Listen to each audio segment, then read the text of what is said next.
Hi everyone, I'm talking to you today from the Deakin University Melbourne Burwood campus. I'm sitting on my own here in a quiet, empty seminar room, just doing some audio recording while I'm in between meetings. And I actually didn't want to put myself on screen this week. One, to make the point that you can make a video without putting yourself on screen, but also to use some of the footage I took about 2 or 3 weeks ago when I went to Melbourne's Immigration Museum, a fantastic little museum on Flinders Street. It's got some great uses of screen media there. And I wanted to make sure I used that footage in relation to this topic. But before I jump into the topic for this week, I wanted to talk to you a little bit about assessment. And I'm sure you're pretty keen to hear a little bit more about that. So I'm actually going to talk a little bit more about some general advice. It may even repeat some advice I've talked about elsewhere, but I will put these under some headings so it's a bit clearer. Do make sure you take some notes. Demonstrate reading and research. It's really important that you explicitly refer to your sources in your video. You don't even have to cite them, quote them and cite them in your written reflection in your blog post. Make sure you read the instructions really carefully in relation to this. If you're reading out a quotation, for example, you could say quote or unquote, or you could even have the quotation in a caption or on a slide that you've screenshot. So there's lots of different ways, and you don't have to necessarily quote a source to use it. You can actually explain an argument or draw a point in different ways. There are many ways you can present your engagement with your research. And note the bare minimum, and note that it also is the bare minimum in terms of the sources that you use. Above all, use your sources effectively. Show that you've read them, that you've engaged with them, that you've critiqued them, that you've applied them to your example, and that you've related them to your analysis. Also, make sure your referencing is perfect at this stage. Demonstrate creativity and independence of thought. You'll notice that some of these headings that I'm using are actually pretty much replicating the assessment criteria. With this one, make sure your focus, your analysis, and your presentational strategies are original.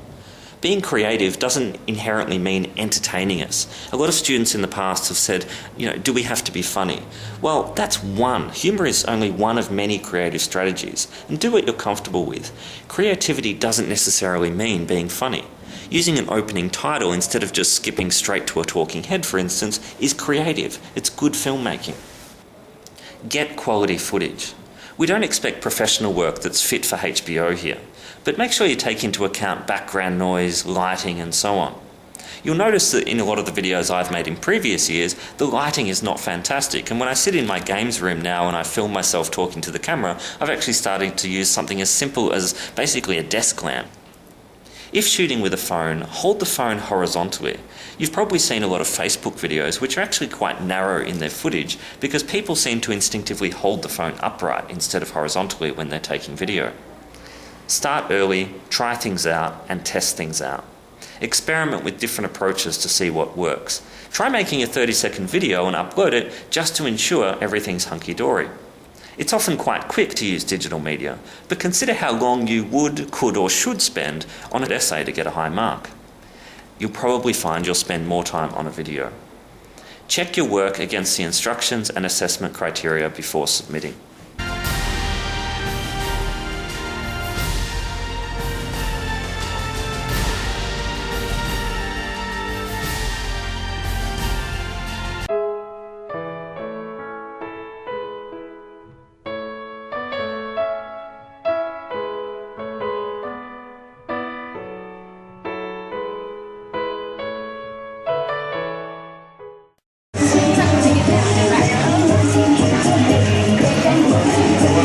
You may not consider yourself a gamer, so to speak, and I've noticed that most students I've taught tend not to see themselves as one, but make no mistake, the broad notions of play and gamification are absolutely pivotal to understand.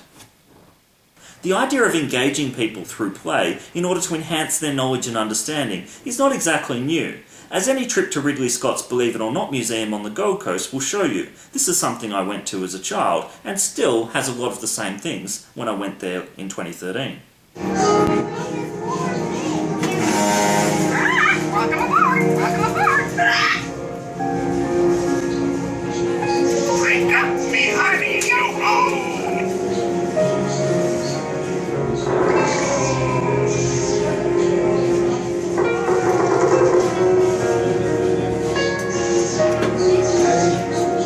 Bring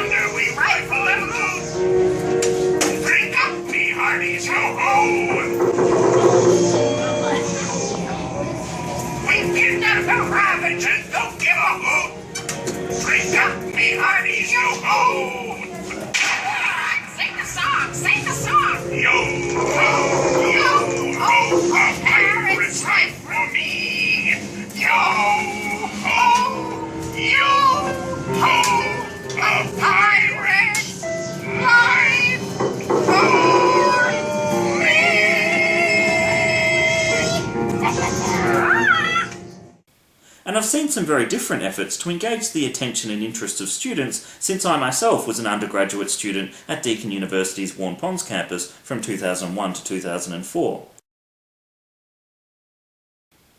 Such strategies reveal the concept of gamification to be pivotal to your lives, perhaps without you even knowing it.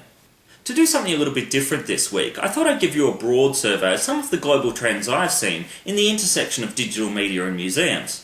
And I'm going to do this by narrating a PowerPoint slideshow. I hope this isn't going to come across as like when your boring old uncle returns from overseas and wants to take you through all of his holiday snaps, as the examples I'll show are from my trips around different places. But I think they'll give you a lot of insight into some of the key issues we're looking at this week. I should also acknowledge that I tried to do this in a seminar in an interactive way with a group of students, recording the audio of a discussion. And unfortunately the quality of the audio recording, due to the wind outside on one side and the noises of adjacent rooms on the other, really wasn't up to scratch and I couldn't use it. So I apologise to those students and thank you for participating. By doing so, you've actually helped me distill some of the ideas I want to get across here. But this also raises an important point for your own making of media, including the making of a video.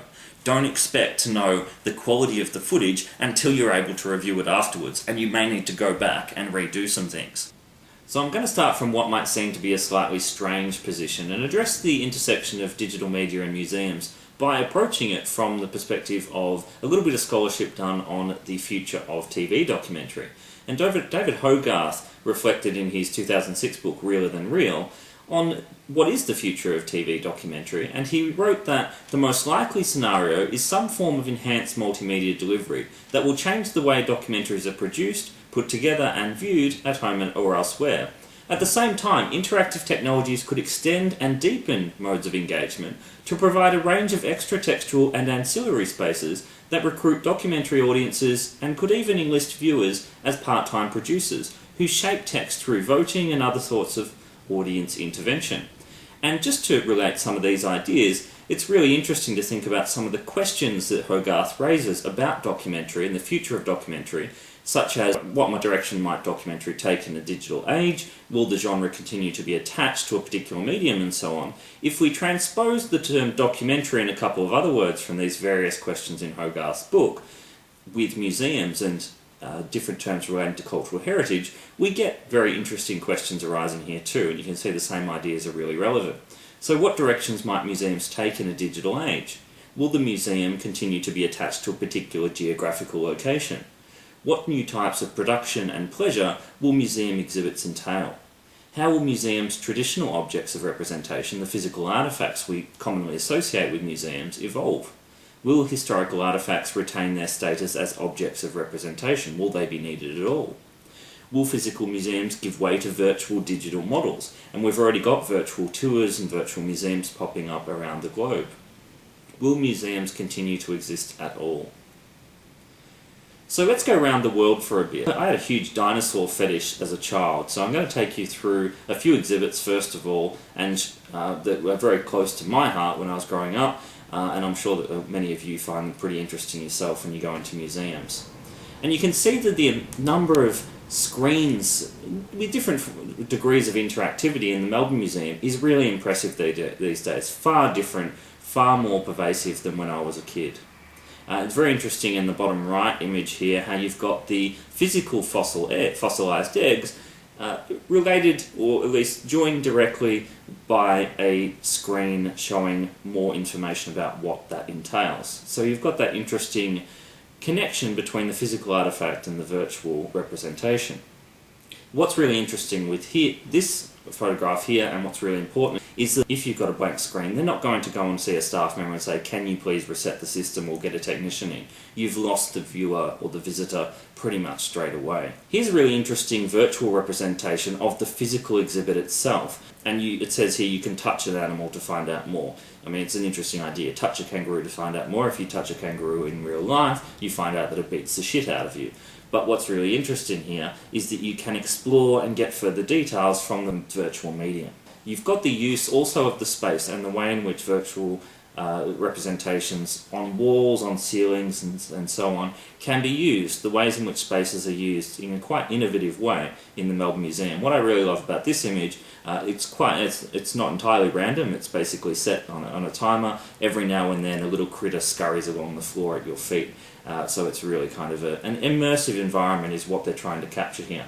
And speaking of immersive environment, museums try to construct an immersive experience outside the screen, and they're often doing that more and more through the use of screen media. And what I did in 2013, I went through with this very ordinary looking little digital camera here, and I took a quick video of this sea exhibit, and we'll have a look at that now. Under the microscope we can see there's many different catalogue there. Separate them, keep them honeyish. And here are examples of many different sources we've looked at, many different kinds of representations. Colour is what?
So you can see here with the use of digital screens which kind of evoke ideas of an aquarium, and the noises, the ambient noises that are issuing from various speakers around the space, and the interaction between the screens and the physical artifacts itself, you've got a very immersive experience that can be potentially quite effective. Moving on here and going to another part of the world, we'll go to the United States. And I went to the Field Museum in Chicago in November 2012. And the use of QR, or quick response codes, is increasingly prevalent in different museums, where you can scan the little QR code there and it might take you to a web page with further written info or a video. And you can have more interactive media. It doesn't have to be digital interactive media. You've got just the tactile nature of touching fossils and being able to pick up bones and feel how heavy they are. There's an element of interactivity that's not necessarily anything to do with digital media, but digital media can arguably enhance that, and that's what museums are playing with.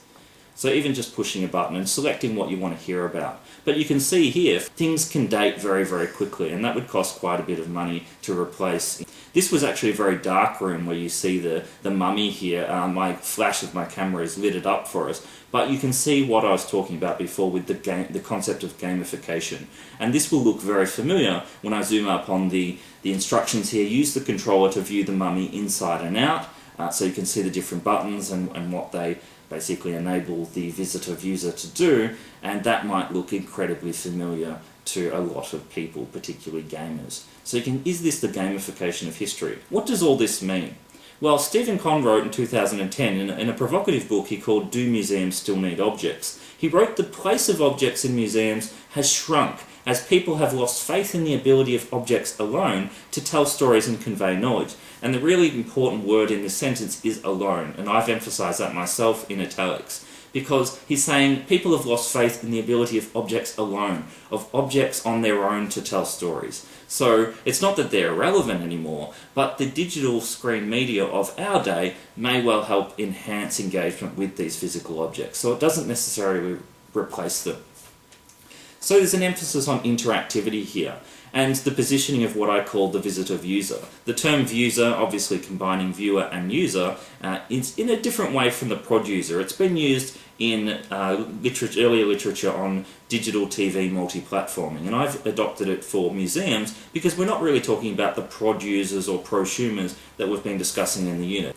However, I do draw a distinction between the terms interactivity and agency, because there is a spectrum of these things, and as things move forward, we see the visitor or a user of different media being granted more and more agency, more and more freedom to participate, to actively engage, and to create and produce. And the key point here, the takeaway point from this week, if you only take 1 point away, is that on this interactivity agency spectrum, the further away you get from the stagnant or the basic kind of interactivity of just pressing a button or pulling a lever and seeing what happens, the further you get towards agency, the more and more issues, ethical and otherwise, arise. So the more and more potential rewards you get, the more and more potential benefits there are, often come with more agency, granting the visitor more agency. But for a museum and other media industries, the more and more agency your, what used to be called audience have, the more and more risk there is. So you can see that when I make a video of the Melbourne Museum C exhibit, I could actually make an anti-environmental video using that footage and my own narrative voiceover. Can the museum do anything about that? No, not really. So how did they engage with that? Could they actually be encouraging other visitors to create media so that even if there is the odd negative media creation out there, maybe there are more positive or overwhelmingly more positive ones? That's a key issue for museums to navigate. And it gets even more tricky when we look at case studies coming up later on. But does the rise of gamification mean the end of the physical artifact? Does play, the concept of play, lead to more effective engagement or mask mere surface learning? There's a key tension here between education and what many people have called edutainment. Michelle Henning has argued that museums are often characterised as media in themselves. Museums and new media share what Henning calls the twin functions of storage and display. So even before we start to combine these things, museums have for many, many years actually served similar functions to what we now use digital media for. And new media allows more of a museum's research collection or archives, which are often kept in the basement. You just don't have space to actually show things, and the vast majority of artifacts at many museums, most museums, are actually kind of hidden away. Digital media might provide a more diverse engagement through the exhibition because it allows you to access more. And it's interesting that Henning calls the exhibition the interface, which is a term often related to screen media. New media also allows visitors to break free of what Henning sees as a curator's constraints. Other people have argued there is a very big danger in allowing too much freedom for visitors and not having the curator's overall overarching kind of design and guidance. But that's an interesting debate in itself. However, again, a key point here relating to that education-edutainment tension, new media might also promote what Henning phrases as a channel-flipping form of attention. And that's really important to think about. So, what, if anything, changes in relation to all of these issues when the phenomenon being represented here is of a more sensitive nature? And we turn here to the Holocaust, our subject of most of the field trip. Here's an image from Auschwitz-Birkenau, and we've taken you from Melbourne in the United States now over to Europe. And I took my dad on a 3 to 4 week trip through Europe, and we visited a couple of concentration camps and various other museums throughout different countries. So when we look at the Holocaust, an unprecedented historical event involving the mass murder of 6 million of Europe's Jews, we're looking at a very difficult subject when it comes to talking about how digital media and even the idea of gamification might actually enhance things. And you can see here some images, and I need to give some credit to my dad, who's a much better photographer than me. He did an amazing job of getting some photos. So you can see here in Auschwitz-Birkenau, which was where the vast majority of Jews in Auschwitz were gassed. You can see here through the barracks and the latrines and the various kinds of external shots we've got here of just the massive size of the place. The vast majority of the time most people were taken straight to the gas chambers. Here you've got the undressing area in the forest where people were hidden among the trees and then walked straight through to the gas chambers. Usually within an hour of arriving at the camp, the Jews were killed. And you've got here the ruins of several of the four main gas chambers and crematoria in Auschwitz were in Auschwitz-Birkenau, and overall up to 10,000 Jews could be, using the euphemistic term that was used at the time, processed, killed and cremated per day. One of the key ideas of the Holocaust representation is representing the unrepresentable. How do you represent this? How do you comprehend what is essentially incomprehensible? And you've also got here the lake where people were, after they were cremated and bones were crushed, their remains were left. That was one of the locations there. So you can see the vast expanse of this camp here. And how do we deal with this kind of space? Could we actually have a virtual tour? I'm sure there are many videos online that people have put up on YouTube. Can you actually replace a physical visit to this kind of site with digital media? Moving on here to the use of documentary screen digital media more broadly in Holocaust memorialization, my dad and I went to Dachau, the first concentration camp, which was erected in 1933. And you can see that there my dad has an audio kind of device that he can push some buttons on when he's in different parts of the camp and gets more details about the various aspects of the setting if he wants to. And you can see here along the walls of the museum part of Dachau and the kind of the entrance building, your use of interactive media does date. It's no doubt they've been there for some years, but it does date. We also found this temporary exhibition in Rome, just stumbled across it, which was also on the Holocaust, and you can see the kind of more modern looking flat screen monitors here with your footage. You've also got the use of traditional artifacts. Here there's an image of the train tracks with some letters left behind for family members laid there as well. So you've always got the physical artifact interacting with the digital. The German Historical Museum in Berlin, a huge museum, is again quite conservative in its use of media. Note the small size of the screens as well. But what you see here, these are some of my favourite photographs of media in museums. You see the positioning of screen media as almost sacred. You've almost got religious connotations in the kind of altar-like way in which these screens are positioned around the museum with seats that clearly position you to be very respectful, sit and look at the screen and not do anything else. So you can see the anxiety around screen media here. This is a temporary exhibition, again an interesting use of screen media, not so much interactive, but there are a number of screens within these crates which were symbolising the expropriated, the stolen artworks of Jews by Germans, most of which has not been returned.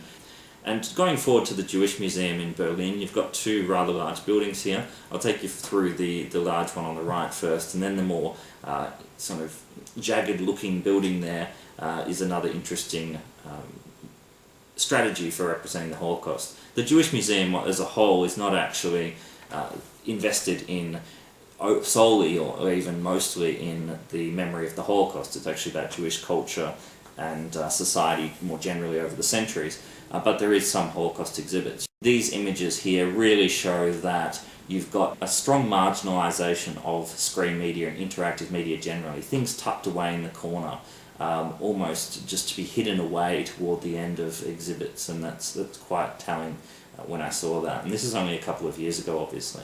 This is probably the most aesthetically displeasing thing I've ever seen in any museum. I didn't spend too much time trying to work out what it was, but you can see again how things can date rather quickly, and I didn't probably see anyone, I don't know if they'd see many people at all engaging with this little contraption here.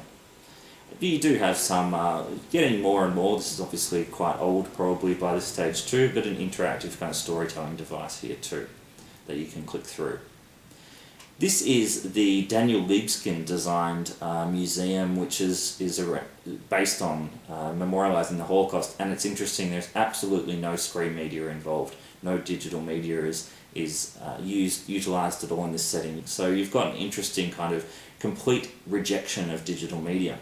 Here we have the Memorial to the Murdered Jews of Europe in Berlin, and this is situated at a very significant place, quite central in the city, and you've got a range, I can't remember how many stone pillars in this setting. We were there in January in the middle of winter, and it was incredibly dangerous to walk through because of the ice, but underneath this memorial there's a museum, down the bottom, and you do have some uses of projectors, and you can see there though, and moving forward to this image here of my dad in the corner there, you're positioned to undertake the kind of interaction with media, in this case audio media, in a very isolated way. You're positioned to be, you should be on your own while you're doing this. At the end of the museum, you can see in this large picture here, this is actually a database of names connected back to Yad Vashem. So the more interactive media, perhaps, is actually kind of outside the museum itself, which is quite significant. Here is a picture of a car park, and it's interesting that not everything is memorialised. Underneath this car park was where Adolf Hitler's bunker was, where he committed suicide toward the end of the war. So that's actually just across the road from that large memorial to the murdered Jews of Europe. So you've got a huge Holocaust memorial there, and just over the road was where Hitler's bunker was, and that is a car park. I also wanted to acknowledge this memorial here, a monument to the homosexuals persecuted under Nazism, many of whom, predominantly gay men, were sent to camps for their sexual preference. And it was really interesting. I asked a number of people in nearby businesses, really businesses they were working full-time in cafes on the same street, just at the end of which was this monument, and everyone I asked didn't know where this was. So it's quite interesting that this was sort of hidden away, and I wanted to make sure I found it. So, what roles can digital media and gamification play in relation to the memorialisation, the commemoration of the Holocaust? I said at the field trip that the most common question I'm asked by survivor guides, and I was really taken aback when I was first asked this, and I was quite emotional and didn't really know how to answer it, is how do we reach the young people? Survivors are increasingly concerned that they can't get through to young people, and how do they engage the interest and attention and form some kind of understanding in young people's minds? Well, digital media can have a role to play. Henning writes that skeptics see new media as threatening the authenticity of the artefact, the authority of traditional sources of knowledge, and as vulgarising museums, turning them into commercialised sites for edutainment.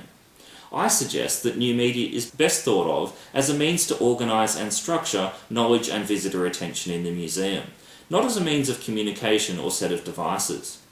Through kiosks and touchscreens representing objects that are not on display, and contextual information beyond that given in labels and exhibition text, it seems possible to produce a deeper and more diverse engagement between visitors and the museum.